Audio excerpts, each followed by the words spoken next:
Good morning students, welcome back to our online classes. Now I discuss about BG course physics first years. Okay, all of you learning ready for learning.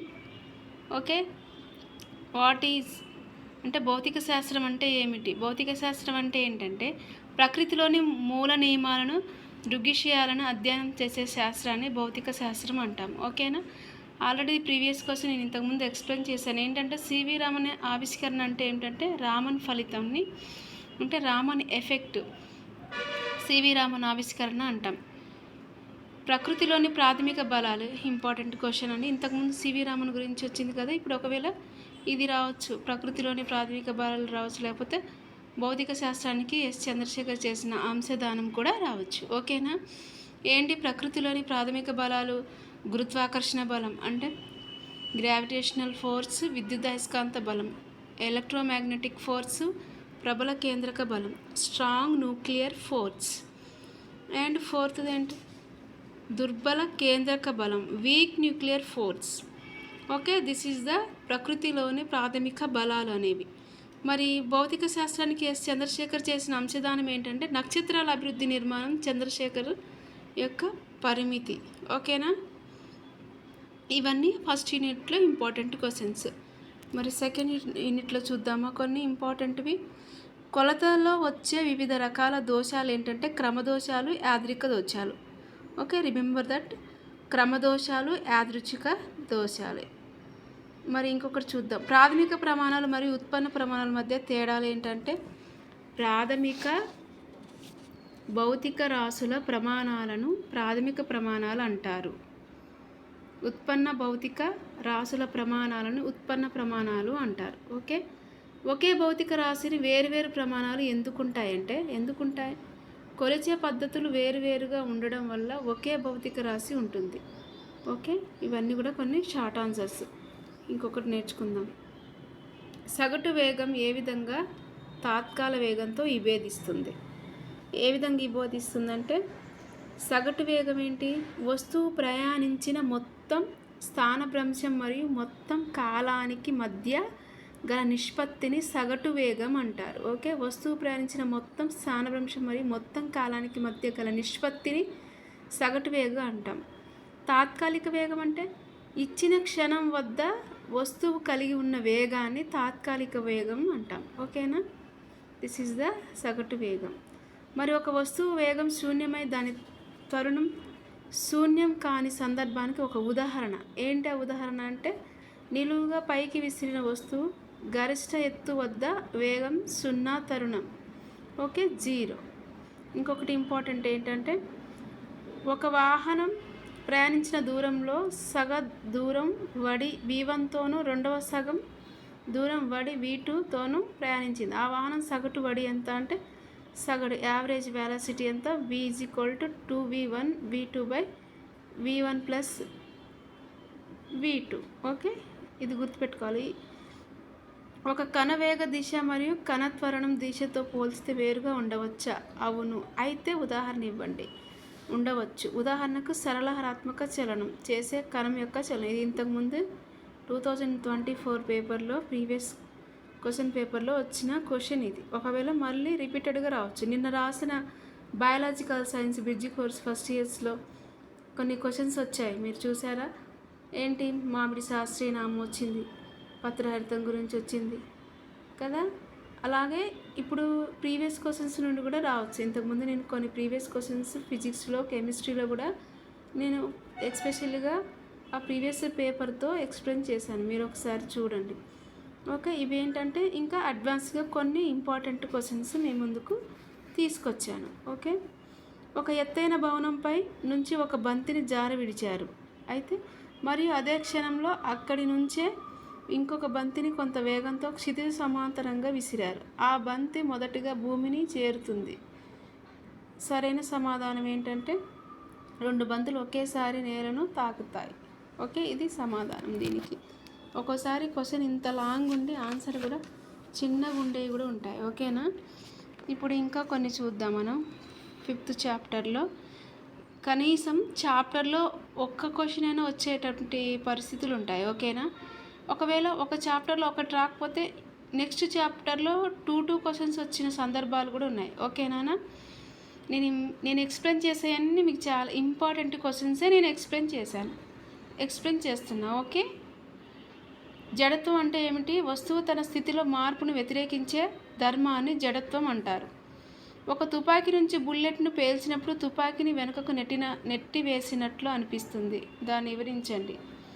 ద్రవ్యవేగ నిత్యత్వ నియమం ప్రకారం bullet పేల్చినప్పుడు తుపాకీ వెనుక నెట్టబడుతుంది అన్నట్టు. తుపాకీ వెనుకకు నెట్టబడుతుంది. Okay. ఒకే గుళ్ళను ఉపయోగించిన జడత్వం అంటారు. మరి బరువుగా ఉన్న రైఫిల్ తేలిక రైఫిల్ కంటే తక్కువ వేగంతో వెనక్కి వస్తుంది. ఎందుకంటే ద్రవ్య వేగ నిత్యత్వ ప్రకారం. ఈ ఆన్సర్ గుర్తుపెట్టుకోండి.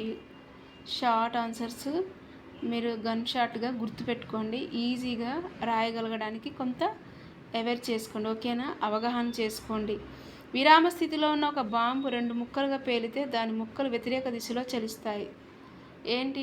ద్రవ్యవేగ నిత్యత్వ ప్రకారం m1 v1 plus m2 v2 equal 0.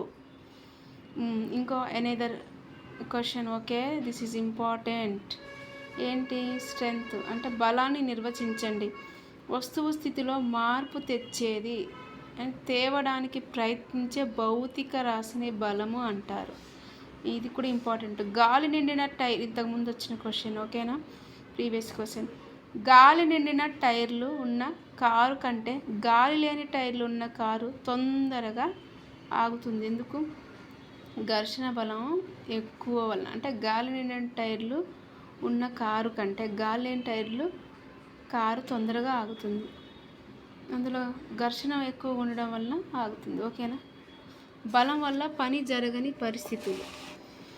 బలం వల్ల పని జరగని పరిస్థితులు ఏంటి? స్థానభ్రంశం 0 అయినప్పుడు, బలం స్థానభ్రంశంల మధ్య కోణం 90 డిగ్రీలు అయినప్పుడు దాన్ని బలం నిత్యత్వ నియమం అంటాము. ఓకే. ఏ వస్తువుకైనా దాని ద్రవ్యరాశి కేంద్రం వద్ద ద్రవ్యరాశి తప్పక ఉండవలసిన అవసరం ఉందా? అవసరం లేదు. ఓకే. ఇదేంటి? 6th చాప్టర్లో చూస్తున్నాం కొన్ని క్వశ్చన్స్. నానా 1 గంట మీరు కష్టపడితే ఈ వీడియో వింటే మీకు సరిపోతుంది. అండ్ కొంత మెమరీ పవర్ కూడా అవసరం. ఓకేనా? వేరే ఏమో గంటల తరబడి మొబైల్స్లో చూసే బదులు కొంత సమయం దీని కొరకు మీరు వెచ్చిస్తే బ్రిడ్జి కోసం వి విల్ పాస్. ఓకేనా? సైకిల్ చక్రాలకు కమ్మీలు ఎందుకు అమర్చుతారు? ద్రవ్యరాశిని తగ్గించి జడత్వాన్ని పెంపొందించుకోవడానికి కమ్మీలు వాడతారు. ఓకేనా? బ్రిడ్జి కోర్స్ అనేది మీకు చాలా ఇంపార్టెంట్ అని ఎన్నోసార్లు చెప్తున్నా. దాన్ని నిర్లక్ష్యం చేయకండి, నెగ్లెక్ట్ చేయకండి. మీకు ఎంతో ఫ్యూచర్ ఉంటుంది బ్రిడ్జి కోర్స్ అనేది. ఓకే. టేబుల్ తలంపై ఒక గుడ్డును బొంగరం వలె తిప్పి అది ఉడికినది లేనిది ఎలా నిర్ధారించగలవు? ఎక్కువ కాలం పాటు తిరిగిన కోడిగుడ్డు ఉడికినదిగా నిర్ధారిస్తారు. ఎక్కువ కాలం పాటు తిరిగిన కోడిగుడ్డు ఉడికినదిగా నిర్ధారిస్తారు. ఓకే. ఇది ఇంపార్టెంటే. 9th చాప్టర్లో చూద్దాం. విశ్వ గురుత్వాకర్షణ స్థిరాంకం యొక్క ప్రమాణాలు పేర్కొనండి. ఏంటి ప్రమాణాలు? విశ్వ గురుత్వాకర్షణ స్థిరాంకం nm² kg-2. ఓకే.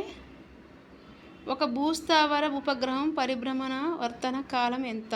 24 hours. గుర్తుపెట్టుకోండి, 24 hours.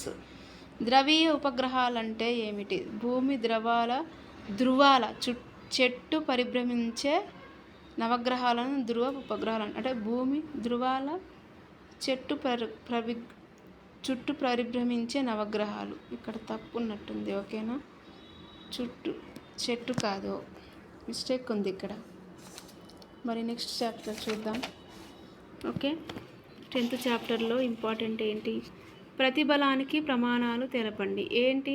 nm² -² అండ్ స్థితిస్థాపకతలో హుక్ నియమాన్ని తెలపండి. స్థితిస్థాపక విధిలో ప్రతిబలం వికృతి అనులోమానుపాతంలో ఉంటాయి. స్థితిస్థాపక గుణానికి ప్రమాణాలు ఏంటి? సేమ్. ప్రతిబలానికి ప్రమాణము, స్థితిస్థాపక గుణానికి ప్రమాణం సేమ్, nm-². ఓకేనా? గుర్తుపెట్టుకున్నాను. ప్రతిబలానికి ప్రమాణము, స్థితిస్థాపక గుణానికి సేమ్. సంపూర్ణ స్థితిస్థాపక వస్తువులకు ఉదాహరణ ఏంటంటే క్వార్ట్జ్ తంతువు. ఓకే. ఫైబర్ అన్నట్టు. ప్లాస్టిక్లకు సమీపంగా ఉండే వస్తువులకు ఉదాహరణ ఇంతకుముందు ఎక్స్ప్లెయిన్ చేశాను నేను, ఇది ప్రీవియస్ క్వశ్చన్. బంకమట్టి, క్లే, వ్యాక్స్. ఎంగు గుణకం, ఇది కూడా ఎంగు గుణకము, స్థితిస్థాపక గుణకము, ప్రతిబలానికి ప్రమాణాలు ఏంటి, NM - ఓకే. అండ్ 11th చాప్టర్లో చూద్దాం. స్నిగ్ధతను నిర్వచించండి. స్నిగ్ధత ప్రవాహ పొరల మధ్య సాపేక్ష వేగాన్ని తగ్గించే ధర్మాన్ని స్నిగ్ధత అంటారు. ఒక ఆటోమొబైల్ యొక్క కార్బొరేటర్ పనిచేయడం వెనుక ఉన్న సూత్రం ఏంటి, బోర్నౌలి నియమం అన్నట్టు. ఇంపార్టెంట్. మ్యాగ్నస్ ప్రభావం అంటే ఏమిటి, భ్రమణాల వల్ల కలిగే గతిక ఉత్తపనాన్ని మ్యాగ్నస్ ప్రభావం అంటాం. ద్రవ బిందువులు బుడగలు గోళాకారంలో ఎందుకు ఉంటాయి, తలతన్యత వలన ఉంటాయి. ఓకే. ద్రవం లోపల ఉండే గాలి బుడగలోని అదనపుకు పీడనానికి సమీకరణం తెలపండి. P = 2T/R. ఫిజిక్స్లో ఏంటంటే కొన్ని ఈక్వేషన్స్ ఉంటాయి, అవి కొంచెం ఐడెంటిఫై చేయాలి అండ్ గుర్తుపెట్టుకోవాలి మనం. ఓకేనా.